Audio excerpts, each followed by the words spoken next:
Dinas Pendidikan Provinsi Sumatera Selatan akan memberikan sanksi tegas kepada pelajar yang terlibat tawuran. Sanksi tegas tersebut berupa skorsing atau dikeluarkan dari sekolah.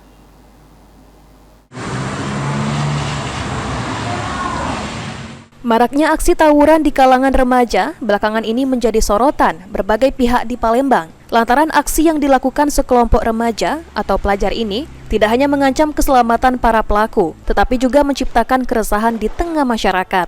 Kabid SMK Disdik Sumsel, Andi Bobi Wahyudi, mengatakan, tawuran ini biasanya dilakukan oleh anak-anak muda ataupun pelajar. Apabila terindikasi terlibat, akan dipanggil dan diperingatkan. Tetapi jika sudah masuk ke dalam tindak pidana, akan diserahkan kepada aparat penegak hukum. Menurutnya, sanksi yang akan diberikan kepada pelajar jika terbukti terlibat akan dikeluarkan atau diberhentikan dari sekolah. Kalau memang tawuran biasanya kan anak-anak muda kebanyakan.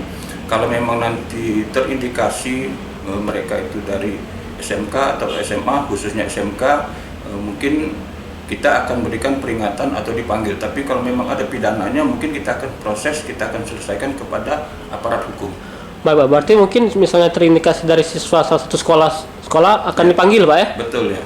Mungkin untuk sanksinya mungkin Pak ada misalnya sanksi seperti apa? Kalau memang sudah pelanggaran berat, apalagi memang sudah sering melakukan pelanggaran, mungkin akan dikeluarkan. Untuk itu, para guru diharapkan juga memantau para pelajar di rumah melalui orang tua agar tidak terlibat tawuran. Ilham Wahyudi, PAL TV.